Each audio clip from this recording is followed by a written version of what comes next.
In this talk, I will describe why ML-based perception cannot be trusted and how to fix it. And this is based on joint work with Rick Seller, which is described in a paper at Ways 22, and it's also available as a preprint on archives. So in the case of automated driving, the status quo assurance assumption is that we can use humans as a reference, and the society trusts that perception done by a mature, non-impaired human is sufficient for the safe operation of a vehicle. And the hope of computer vision machine learning is that given enough training examples, the perception task can be assuredly learned and done by ML with at least human accuracy. And so the question is this hope realistic? And if that's the case, what would it take to actually achieve it? So maybe we should now look at how humans do perception so that we can answer this question. So rather than discussing perception in general, in this talk I will just focus on the classification task done during driving. So object classification is defined as assigning a label for the object being in class C or not being in class C. So for example, as here in the illustration, let's say we would like to classify objects as cyclists or not cyclists. And we assume that we do this only using visual features.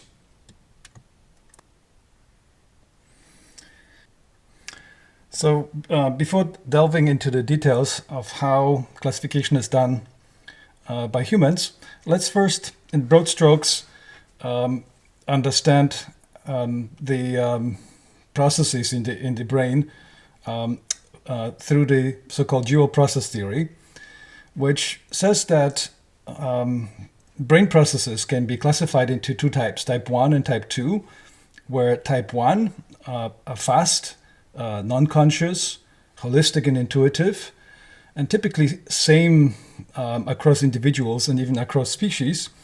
And on the other hand, we also have these processes that are conscious. They are typically slow and sequential. They're sequential because they involve working memory and require reasoning, such as logical reasoning. And typically, the type 2 processes vary across individuals and are correlated with intelligence measures. To be precise, there is really a collection of competing theories of dual processing, which have been developed since the late 70s. But one prominent variant is called default interventionism. And the idea is that the type 1 process always produces some default response quickly. And the type 2 process intervenes to produce a potentially different response only if the problem that's being solved is difficult. So the type 1 process might be incorrect, or perhaps it's completely novel, so the automatic process has not yet acquired the ability to solve it. Or perhaps there is some critical task and one wants to go over the task using type 2 processes in detail. And we have additional hypothesis here. One, that the default responses from type 1 process might be wrong because they're quick and automated, and that the confidence with which type 1 produces a response is very important as a potential trigger for type 2 to decide to refine or change the answer of type 1 process. Now, this theory of default interventionism has been popularized by Daniel Kahneman in his book Thinking Fast and Slow. And another proponent of this theory is Jonathan Evans, and there's a series of papers that I can highly recommend on this topic. So, since the topic here is safety, let's take a look how high-risk decisions are taken. And clearly, the available time is relevant both for safety, but also the type 1 versus type 2 thought processes. So let's start with urgent high-risk decisions. So here, the type 1 could provide a confident answer. So let's say in the case of perception, let's say an example of an urgent decision would be, we might see like here a child darting into the road. And we need to take an action quickly. We need to recognize the situation and take an action. And if type 1, let's say in these clear conditions, provides a strong confidence answer that this is, for example, a child, then we would just act on that. That would be an optimal decision. Now, it could be that perhaps it's dark, there's poor visibility, and maybe type 1 produces an uncertain response. But in this case, we would have to essentially work with this uncertain response and take a cautious action, meaning one that would be safe within the set of possibilities that the uncertainty allows. So in this case, we would be still, in the end, allowing the possibility that this is a child and would be braking or making an evasive maneuver. Now, if we have more time, and so, for example, what if the object of interest is farther ahead down the road? So perhaps maybe like this cyclist was maybe in farther in the distance, or maybe there's a group of children playing at the side of the road. And if everything is clear, again, we could just accept the type 1 decision. But let's say if the visibility is poor, we might then we would have time then to invoke type 2 processes that could do additional cues, do additional evidence collection over time, and then improve over the default type 1 decision. So clearly, another important factor is whether the perception case, is a easy one or a hard one. And so, let's say for easy cases, humans would not make type 1 classification errors. We would expect that, for example, in the case, let's say, of a typical instance that's commonly experienced, we would expect that this would be correctly classified by a human. Even if there is different viewpoints or perhaps some amount of poor visibility up to a certain degradation level, we would still expect that human would have no problem correctly recognizing the object. And on the flip side, there are also obvious non-instances, such as, for example, like this bench. That clearly it's not a bicycle. That would be also an easy case. Now, the hard cases are such that with respect to human performance, is that human could make mistakes in type 1 classification. And so this could happen on novel instances that have not been seen before, like this unusual bike here. It could be also on objects that are sort of subtle non-instances, like, for example, this is a kid's ride, and this is not a bicycle. The wheels are fixed, but on the first glance, it would look like a bicycle, so it's easy to basically make a mistake. Also beyond certain level of visibility degradation, so aleatoric uncertainty, at some point we would have to start using context. So the type 1 might make mistakes here increasingly.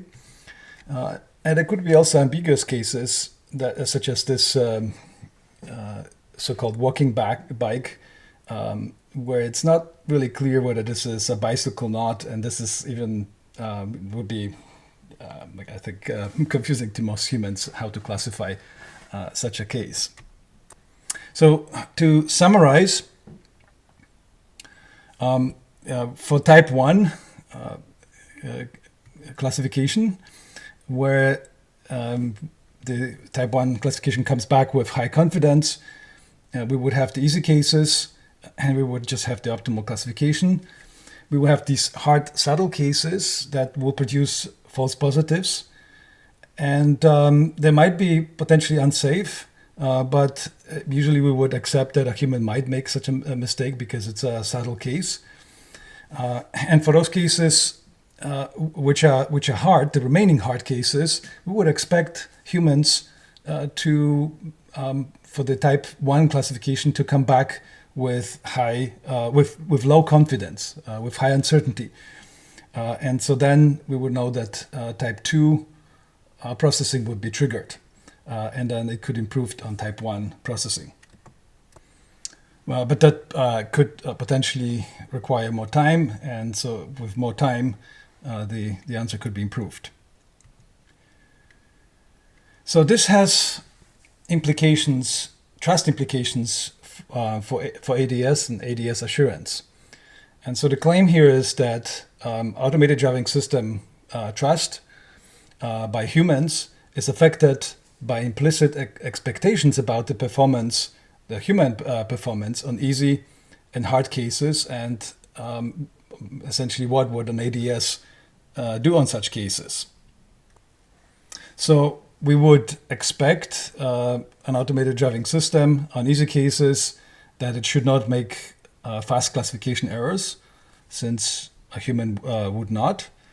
And if it would make any such errors, it would be rather surprising and it would undermine trust.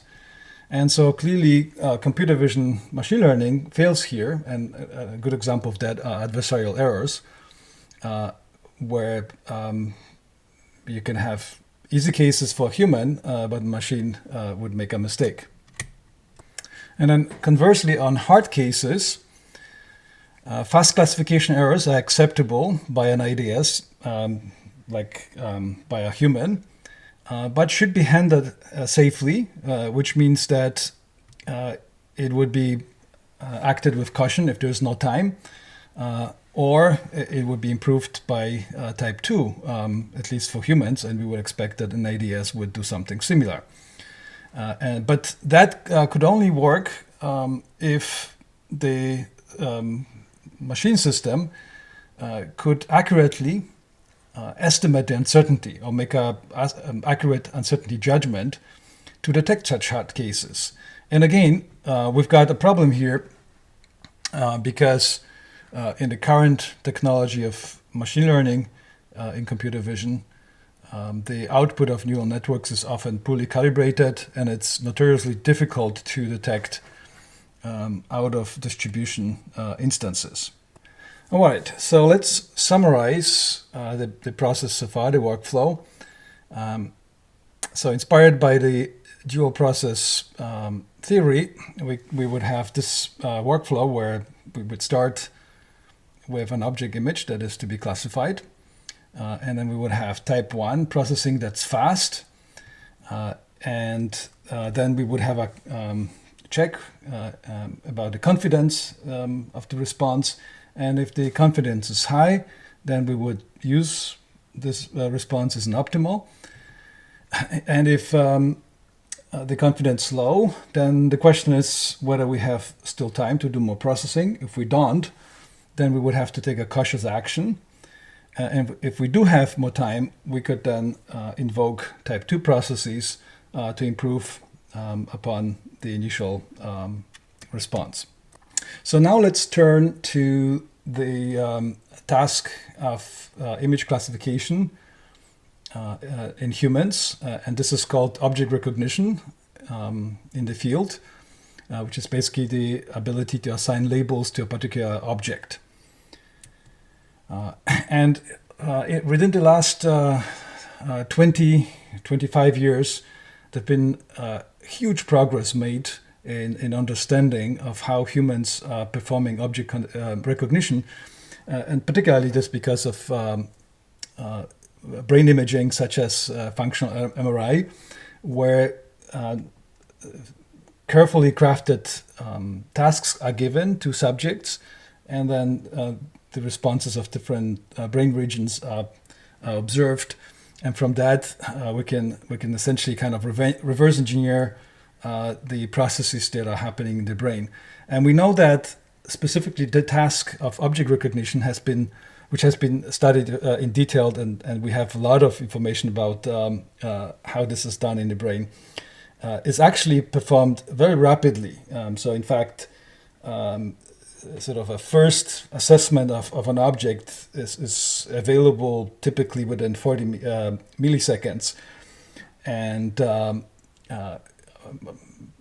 beyond, let's say, 100 milliseconds, there's already feedback flowing down to do segmentation, like background versus foreground, from top level to the sort of basic feature processing.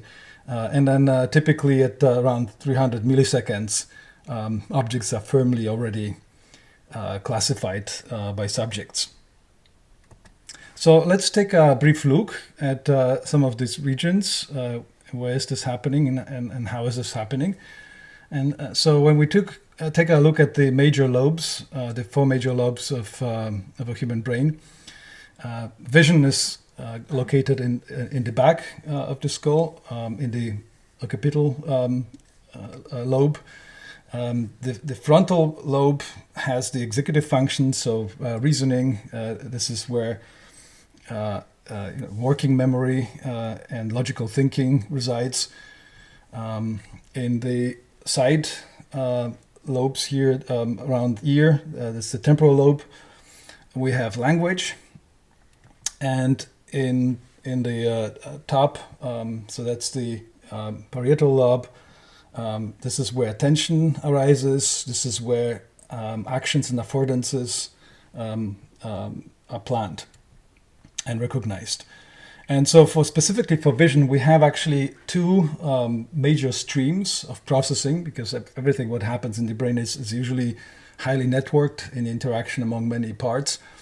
And so we have these 2 streams. They are called, one of them is called the ventral visual stream. So this is a connection going from the primary visual cortex that's in the back of the head through multiple areas towards the language area.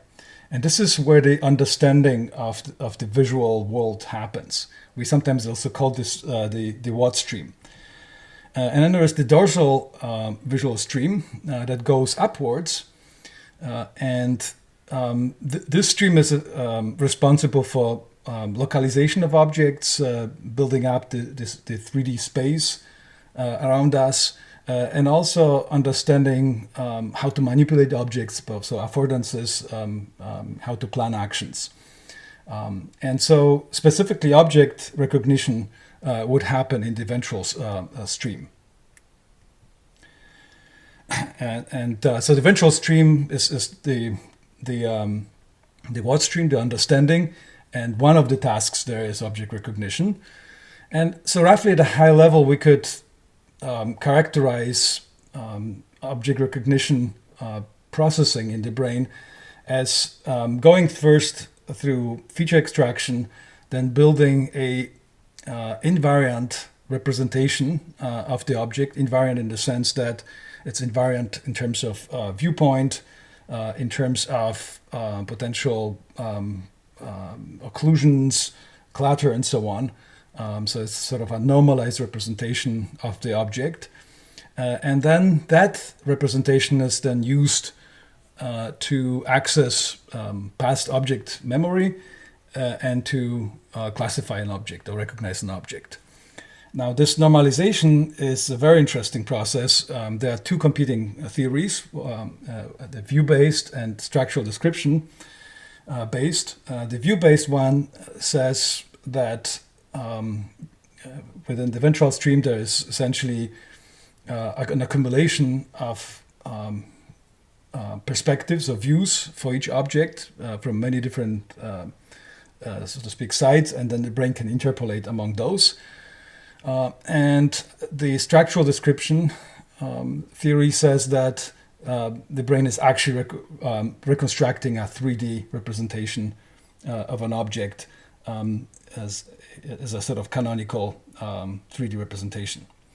And so here on this slide, I'm just showing a little bit more detail of the different visual areas. So V1 is the primary visual cortex with V2 and V3. These three essentially extract low-level features and increasingly larger features.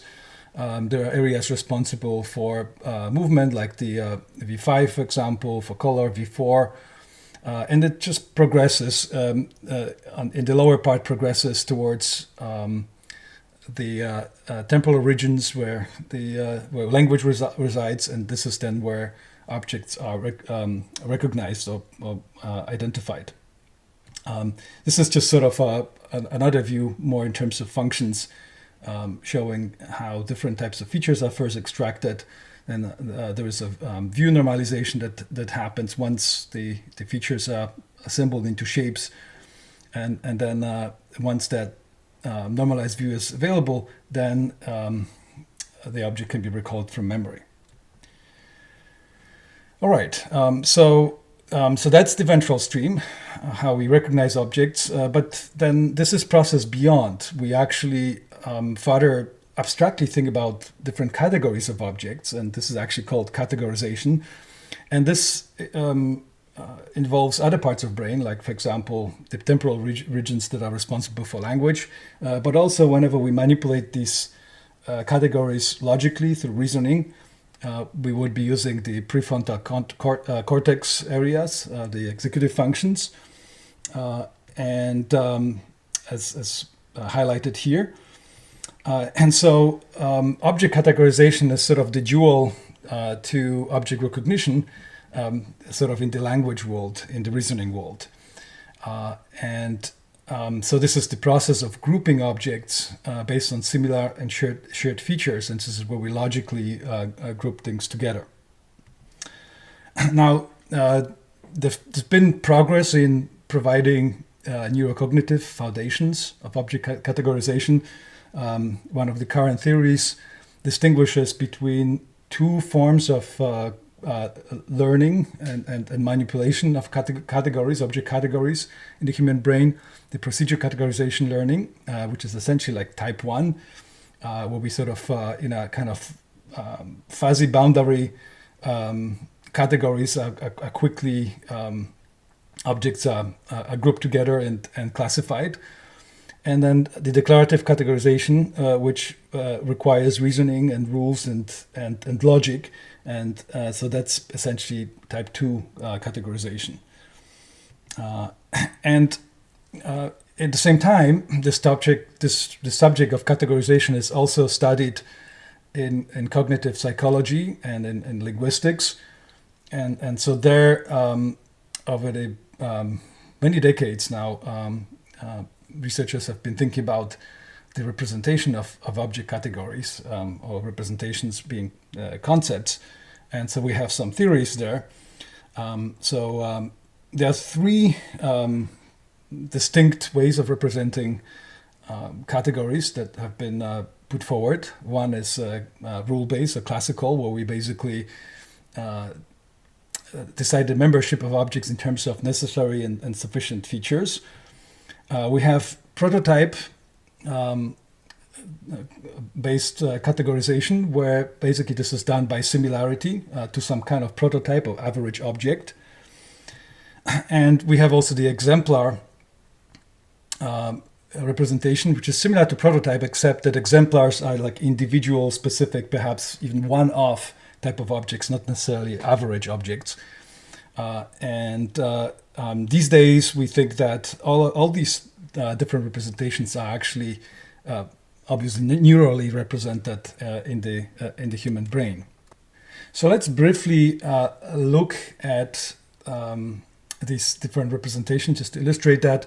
So let's say we would have like collection here of examples of typical bicycles, and so we might consider some kind of an average bicycle that would have two wheels and a frame and a rider on it. But of course, there are also other types of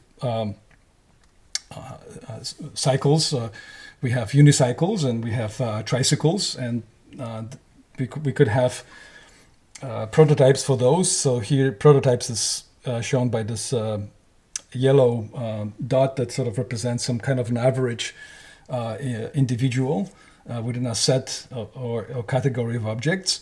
And then exemplars would be potentially one-off objects that are, let's say, for example, like representing some odd types of bicycles like this one, that's not really fitting into the normal category. We might represent this as one-off exemplars, right? So this would be an example of how we could use multiple mechanisms to represent. So this would be type 1 classification using exemplars and prototypes.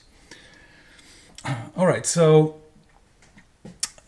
this essentially brings us now to type 1. Again, we can refine it in our workflow of dual processing theory, and so we can open up the type 1 box based on what we just learned. And so we probably would like to, for any kind of ML-based simulation of this workflow, to have at least these two steps. So basically, we would have the step of normalization first and producing an invariant representation. So essentially, completing the object and making it invariant to viewpoints, lighting conditions, occlusions, and so on. And then once we have the sort of completed normalized representation, we could use this to do classification, which could happen using, for example, exemplars, prototypes, but also rules, using some kind of a hybrid method there. And then we would also want that to happen in a hierarchical fashion, because if we have uncertainty, we, for example, might not be able to say what specific, for example, bicycle it is. Is this maybe a bicycle? Maybe it's a pedestrian walking a bicycle. So maybe it's pedestrian. So, but we know that it's at least vulnerable road user. So we could then take the superclass, or even if it's the conditions, the visibility conditions are very low, maybe type 1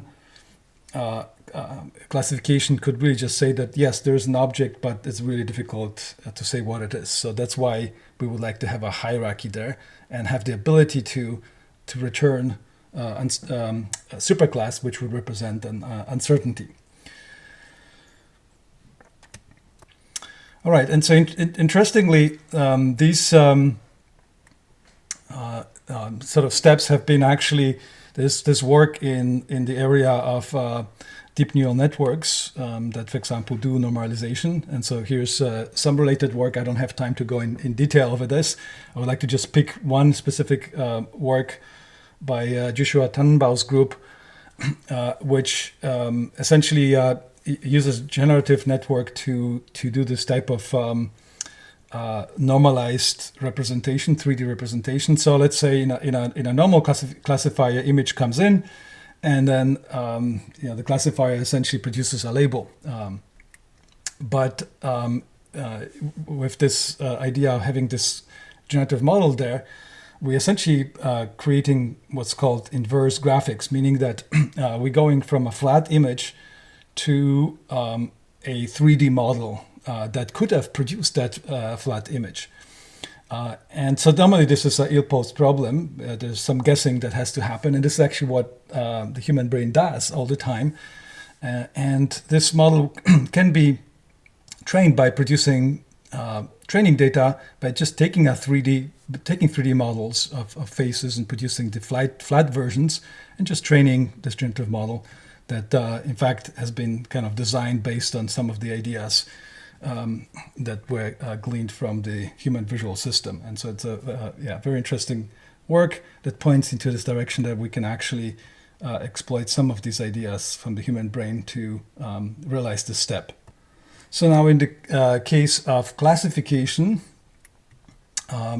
so there is actually work not just let's say using simply discriminative features, but also trying to represent prototype or exemplar-based classification using neural networks, essentially using some kind of a similarity distance measures in some latent space. Again, I don't have time to discuss this, but one important thing is that we would like to make that actually explainable, and so there's very nice work from Cynthia Rubin's group, like in this example. So this is a neural network that not only classifies an input image, but also provides explanations by basically saying that, okay, well, this part of this input image looks like a particular image of a bird that was used in training, and so in a certain sense, one can then see and have new combinations, obviously of features from different, let's say, birds in this case, but also an explanation. So this is like, in this case, we have these prototypes of parts of a bird. So these are definitely very useful directions to explore further. All right, so let's now take a look at the type 2 box. And perhaps very briefly, let's motivate, why do we really need type 2 classification? And so the idea is that in computer vision machine learning, the assumption is that we can classify object images fully using only visual features.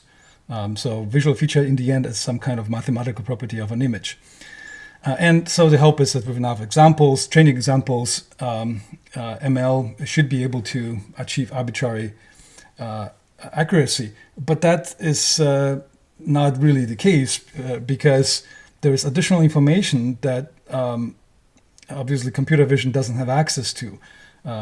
Concepts are not just visual constructs. They are language constructs. And knowledge constructs. And so, if we, for example, think about something like, let's say, a cyclist. So a cyclist is not defined by how it looks, really, but at its core, it's defined by what it consists of, how it works. So all these conceptual features. So, for example, we might be describing or defining a cyclist that, well, there have to be wheels. It has to carry a human rider. It has to be actually prepared by the rider effort, and so on. And so the typical examples that they might all be, let's say, fitting easily into this definition, and we might actually have a classifier that will do a good job on typical examples. But the problem is that there always will be exceptions. So essentially, we always will have, like, let's say, false negatives. So let's say, here's a bicycle that's a combination that sort of in the front part has an actually a shopping cart, and people build these things, and that's likely to be a false negative. Maybe it could be classified just as a shopping cart, right? And it has wheels, has a human, has a rider, and it's propelled by the force of the power of the rider. So it's a proper bicycle according to our linguistic or conceptual abstract definition, but doesn't look like a typical cycle. So these are the so-called edge cases. Here's another edge case, like an upside down bike. And then we of course also have the false positives. So in this case, the kiddie ride here, which kind of looks like some kind of cycle, but then on closer inspection, we see the wheels are actually fixed, and it's not propelled by the riders. So clearly this is not a bicycle. And so let's say also the case of a human, for example, walking a bike, it almost looks like a cyclist, but actually it's classified properly. Photon was driving as a pedestrian. So in summary, we cannot expect that, having a number of examples and prototypes and exemplars, that this will actually automatically generalize to all these other examples, because we would have to have access to the conceptual definition of what a cyclist actually is to do this job properly, just as human would do. So we need type 2 classification. And so, one way to potentially realize this would be to use symbolic classical AI using logic, maybe classical logic, or maybe most likely some kind of non-monotonic default logic. But then we would have also this problem of so-called grounding. We cannot really define exactly what is a pedestrian. Well, maybe we could say has arms and perhaps a head and legs and so on. But then we have to again find some rules for these parts. So we need to ground these terms, right? And so one way to do that is obviously to use, for example, neural networks that recognize parts of a pedestrian that further analyze an object. And so the idea is to actually have a combination of classical AI with additional neural networks that can essentially ground the symbols that are being manipulated. Essentially, we can think of it as further querying the image of the object, providing answers, and perhaps exploring potentially alternative hypotheses. And we would do this in case, of course, our type 1 classification provided us with a low confidence answer. All right, so let's look at an example how this might work. So here we have a hierarchy of object categories that we would like to use to classify objects that we see. And let's say that we assume that for an autonomous vehicle, we would have some kind of safe default driving policy for each of these objects. And so let's say we might see like a typical bicycle, and then the first step would essentially create a full normalized version of that object. And then we would have the fast classification using some of these hybrid methods with prototypes, for example. And if we get high confidence, which would be likely in this case, we know that it's a cyclist, and we actually get one of the leaves from this category, and everything is fine, and then we can act appropriately with our driving policy. But now let's think we have this other input, like this pedestrian walking a bike, which is now a pedestrian, not a cyclist. And so in this case, normalization, classification, let's say classification actually gives us high uncertainty, so low confidence. So it could maybe come back, maybe it's confused, is this a pedestrian, is this a cyclist? There could be cases where it just says, well, it's an object. And so we need to have refinement. And so the refinement could be done then by the type 2 system, which could then essentially drive queries to do further analysis on this object and collect further evidence.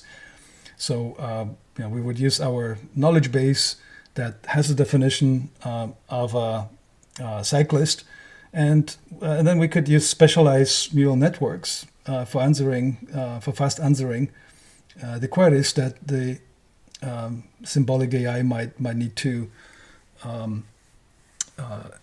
inquire from the image. So, for example, are there wheels? Is there? Yeah, well, there are. Is there a human? Well, maybe you can actually drill down and see. Well, actually, there's an evidence that we can see actually the head. We can see body. Then we can further see whether it's self-supported or versus whether it rides, and we see it is self-supported. It doesn't ride, so we would know that this is actually a pedestrian. All right, so let's now sort of switch gears and kind of summarize what all this means for assurance. So if we have an architecture like this, we have various benefits for assurance from the different elements of this architecture. So first of all, the normalization step. While it is a neural network, so maybe we would test it just as we test object classifiers today, image classifiers today. But it is a generic object normalizer, which actually should work for any objects, and essentially construct surfaces if you want. And so such a generic object normalizer could be subject to increased test scrutiny because it's reusable. And it would not be also subject to distributional shift or dependency or cultural norms because objecthood is a very basic concept, physical concept. And further, in a sense, these physical objects give you like a natural label to work with. So you could be checking the reconstruction of the objects, cross-checking it with different sensor modalities, or just seeing whether further future observations are consistent over time. So these shapes are essentially kind of free labels. And in contrast to, let's say, trying to apply formal verification to high-level categories, we might actually be able to apply formal verification at this level because we would like to be able to enforce these invariances at the level of this inverse graphics within certain bounds of tolerable degradations of the input image. And so this work we've done with Caroline Hu and Lina Marsa and Marcia Cechik in Toronto to actually establish such bounds for humans and then use that as bounds for machines. We also kind of open up the possibility that some of the normalized representations, like these meshes, could actually be subject to analysis that are not even data-driven, not even neural networks. So these are some possibilities. So here's briefly an example from one of my PhD students, Nick Wang from WiseLab, where we're using a graph transformer neural network that can extract or essentially construct meshes of pedestrians just from a single image of a pedestrian. So this is existing work, but now we can do interesting things with it. So, for example, we can take this mesh that was extracted, let's say, from this image here. So we now know the pose, and we can go to the LiDAR point cloud for the same frame or the same scene, and see whether the point cloud aligns along the body shape, right? And that sort of gives us now much more confidence that whatever the neural network constructed actually aligns with the 3D shape that we get from LiDAR. And so this is now a way to actually produce much stronger evidence and cross-checking. And so there's lots of possibilities of how that can actually be also used over time and over multiple frames.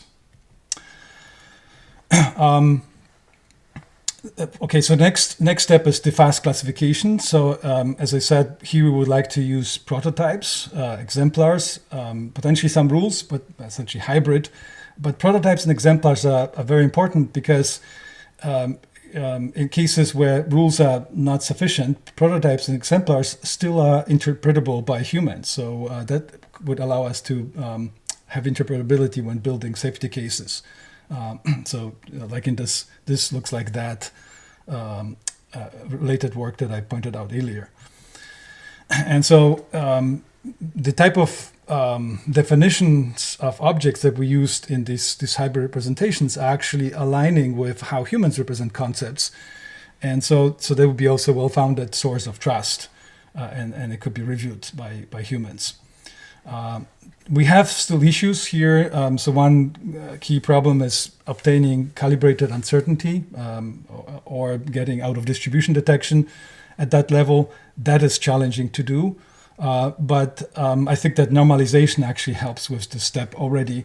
And so that the idea is that we should be able to actually collect much richer evidence to support much more reliable confidence asset judgment, or the so-called type 2 judgment.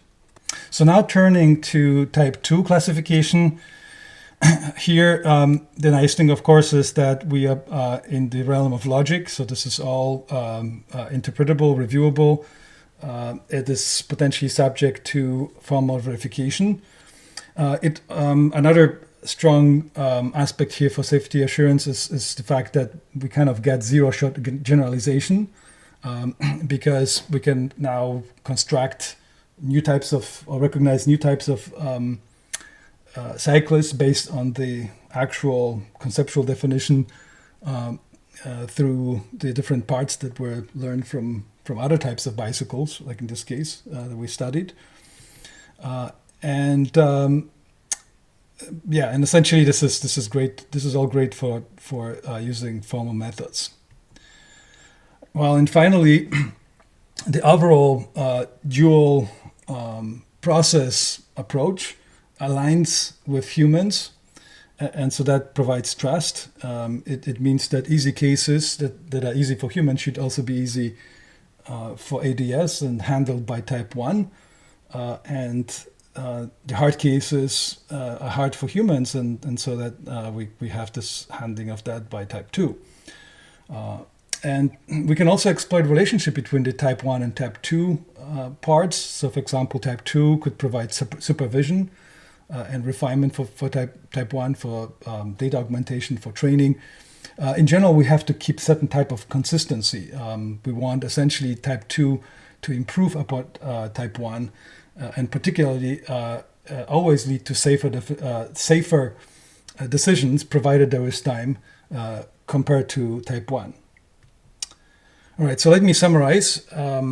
So in this talk, we went over the example of how humans perform, for example, perception tasks here with the type 1 and type 2 processes, and we looked at these processes in detail for object recognition. And so we saw, we got inspiration for very useful steps that allow us to actually be exploited in safety assurance. So we looked at normalization and prototype exemplar-based classification that makes it more interpretable for humans, and also the need for type 2 processing to provide further generalization.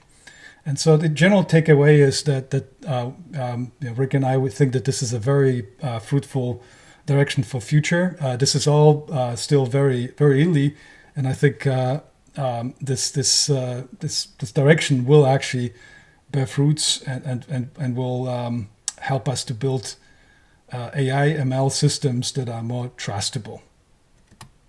And finally, I encourage you to take a look at the paper online for more detail. Thank you.